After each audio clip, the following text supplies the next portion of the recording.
Shalom saudara-saudara yang dikasihi Tuhan. Selamat bergabung di dalam program Tuhan adalah Gembalaku. Sebuah program di mana kita bersama-sama merenungkan firman Tuhan. Firman yang meneguhkan iman agar kita hidup menyenangkan hati Tuhan dan menjadi berkat bagi sesama.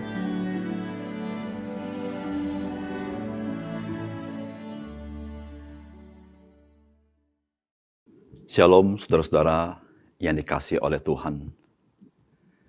Di dalam hidup kita ada banyak pengalaman-pengalaman yang unik-unik yang kita alami. Tapi pengalaman-pengalaman itu menjadi sesuatu yang berharga untuk kita ingat. Itulah anugerah Tuhan kepada kita. Salam jumpa dalam program Tuhan adalah Gembalaku. Saudara mungkin pernah mendengar frasa yang seperti ini, namun frasa ini kurang nyaman di hati kita, yaitu pilih kasih. Apakah saudara pernah mengalami pengalaman seperti itu? Saya percaya mengalami pilih kasih, satu pengalaman yang tidak menyenangkan. Mungkin kita sebagai orang percaya, ketika mengalami kesulitan dan pergumulan, lalu kita melihat orang lain bisa hidup begitu lancar, begitu baik. Mungkin terlintas dalam pikiran kita, apakah Tuhan pilih kasih? Apakah Tuhan masih mengasihi saya? Apakah Tuhan membeda-bedakan saya dengan orang lain? Saudara, inilah yang akan kita renungkan pada hari ini. Yang terambil dari Injil Matius, pasal yang ke-9, ayat 35 sampai 38. Demikianlah Yesus berkeliling ke semua kota dan desa. Ia mengajar dalam rumah-rumah ibadat dan memberitakan Injil Kerajaan Sorga, serta melenyapkan segala penyakit dan kelemahan. Melihat orang banyak itu, tergeraklah hati Yesus oleh belas kasihan kepada mereka. Karena mereka lelah dan terlantar, seperti domba yang tidak bergembala. Maka katanya kepada murid-muridnya, tuaian memang banyak, tetapi pekerja sedikit. Karena itu, mintalah kepada Tuan yang empunya tuaian, supaya ia mengirimkan pekerja-pekerja untuk tuaian itu.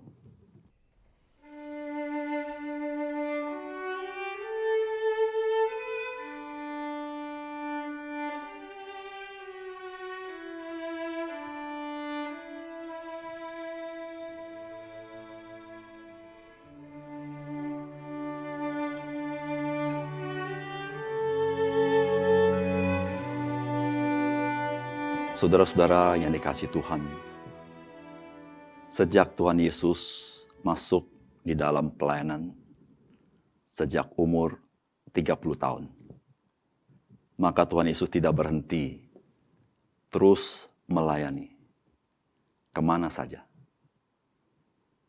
Dari apa yang kita baca, dari firman Tuhan ini, menggambarkan bagaimanakah Tuhan Yesus melayani.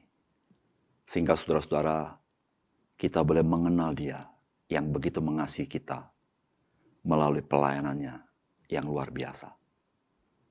Saudara, yang pertama-tama, saudara-saudara, bagaimana Tuhan Yesus melayani? Saudara, Tuhan Yesus mengasihi semua orang dengan semua masalahnya, dengan pelayanan yang penuh. Itu yang kita baca di dalam ayat 35, bukan? Demikianlah Yesus berkeliling ke semua kota dan desa. Bukan hanya orang kota, tetapi Yesus masuk ke desa. Karena setiap jiwa, baik di kota maupun di desa, sangat berharga di mata Tuhan. Dimanapun saudara berada, Tuhan mau melawat saudara. Lalu firman Tuhan berkata, Ia mengajar dalam rumah-rumah ibadat, memberitakan Injil Kerajaan Sorga, serta melenyapkan segala penyakit dan kelemahan.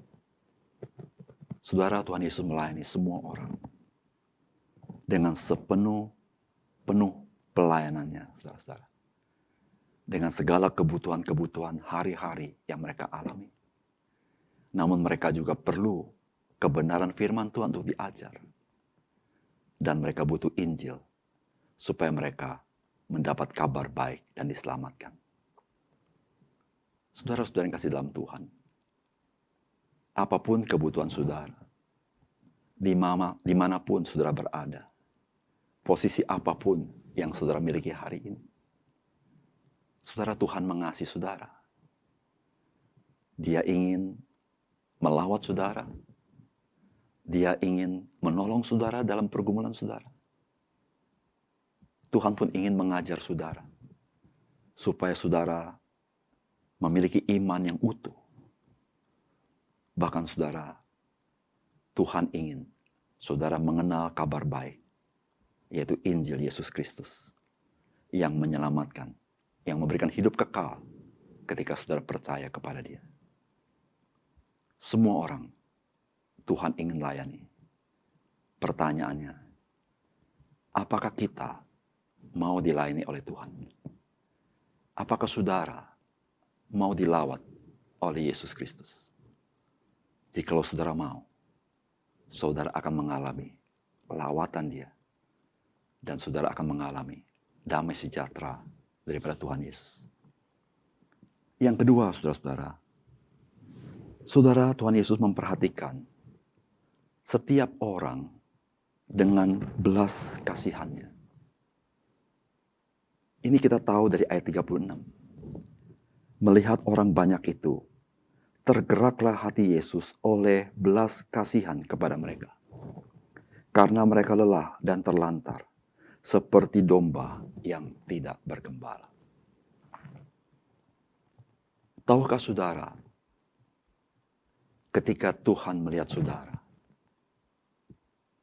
apakah persepsi Tuhan mengenai saudara?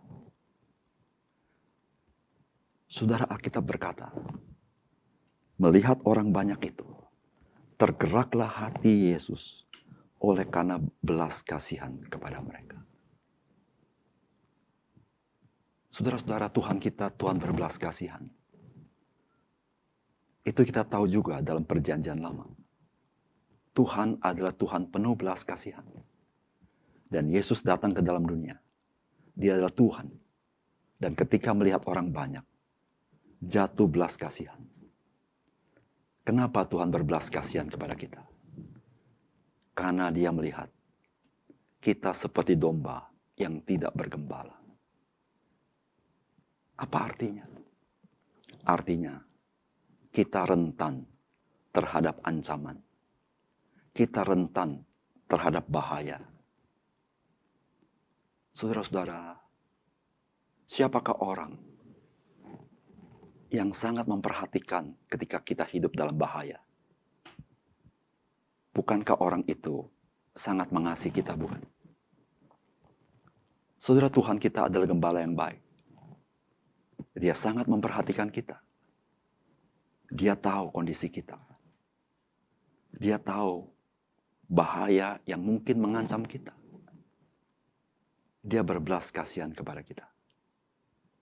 Tetapi bukan sekedar berbelas kasihan. Dia ingin menggembalakan kita. Dia ingin memelihara hidup kita. Dia ingin terlibat dalam hidup kita. Bahkan saudara-saudara, Tuhan Yesus berkata, akulah gembala yang baik. Gembala yang baik menyerahkan nyawanya bagi domba-dombanya. Bayangkan saudara, sampai sejauh mana Tuhan mau melindungi kita. Sampai Ia menyerahkan nyawanya di atas kayu salib bagi saudara dan saya. Saudara, bukankah ini memberitahukan kepada kita, Tuhan sangat mengasihi saudara dan saya. Dan kita tidak perlu meragukan kasih Tuhan.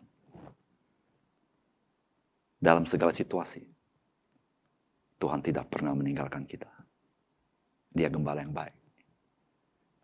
Yang ketiga, saudara-saudara.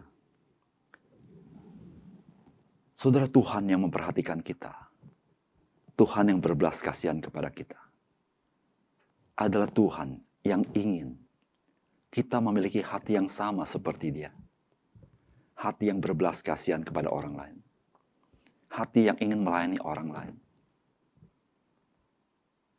Saudara-saudara yang kasih dalam Tuhan, Tuhan Yesus berkata tuaian begitu banyak, tetapi pekerja sedikit. Oleh karena itu mintalah kepada yang empunya tuaian itu, supaya Dia mengirimkan pekerja-pekerja lagi. Saudara, Tuhan mau memakai kita. Tuhan mau menggerakkan kita, supaya kita menjadi bagian dari pelayanan Yesus Kristus bagi banyak orang. Karena Tuhan berbelas kasihan bukan hanya kepada kita, tetapi Dia berbelas kasihan kepada banyak orang di dunia ini yang butuh kasih Yesus dalam hidupnya. Saudara dan saya adalah orang-orang yang Tuhan mau pakai, menyatakan kasih Tuhan, melayani dengan segenap hati, supaya orang-orang itu dijamah oleh kasih Tuhan. Saudara, mari kita memiliki belas kasihan, yaitu belas kasihan Tuhan Yesus. Marilah kita memiliki semangat melayani, sebagaimana Tuhan Yesus melayani ke kota, ke desa, dalam setiap pergumulan manusia, di dalam memberitakan kabar baik dan menyampaikan firman Allah, supaya banyak orang memiliki iman yang teguh dan iman yang sejati. Maukah saudara? Mari kita berdoa. Bapa kami di surga, kami berterima kasih. Ada kalanya dalam hidup kami ketika kesulitan datang, kadang terlintas dalam pikiran kami, apakah Tuhan Engkau pilih kasih? Apakah Tuhan sedang membiarkan kami menderita? Tetapi firman Tuhan hari ini meneguhkan, Tuhan Yesus tidak memilih kasih, tapi Tuhan Yesus sangat mengasihi kami. Tuhan Yesus mau melayani kami. Tuhan Yesus mau melawat kami. Tuhan Yesus berbelas kasihan kepada kami. Ya Tuhan, inilah yang meneguhkan iman kami. Firman-Mu membangkitkan iman kami. Karena melalui firman-Mu ya Tuhan, kami mengenal siapakah Yesus. Yesus yang mengasihi kami. Tuhan tolong kami. Karena di dunia ini ada begitu banyak, Tuhan begitu belas kasihan kepada orang-orang yang ada. Tuhan, jadikanlah kami pekerja-Mu yang memiliki belas kasihan Tuhan, yang punya kerelaan melayani dalam segala kebutuhan orang lain, memberitakan kabar baik, meneguhkan orang dengan firman-Mu, sehingga hidup kami ya Tuhan boleh menjadi serupa dengan Yesus Kristus, menjadi bermakna, bermanfaat di dalam waktu yang Tuhan sediakan bagi kami. Tuhan, kami serahkan hidup kami hari ini ke dalam tangan Tuhan. Mohon berkat Tuhan, supaya kami boleh menyalurkan berkat itu kepada orang lain. Terima kasih Tuhan. Dalam nama Tuhan Yesus kami berdoa. Amin.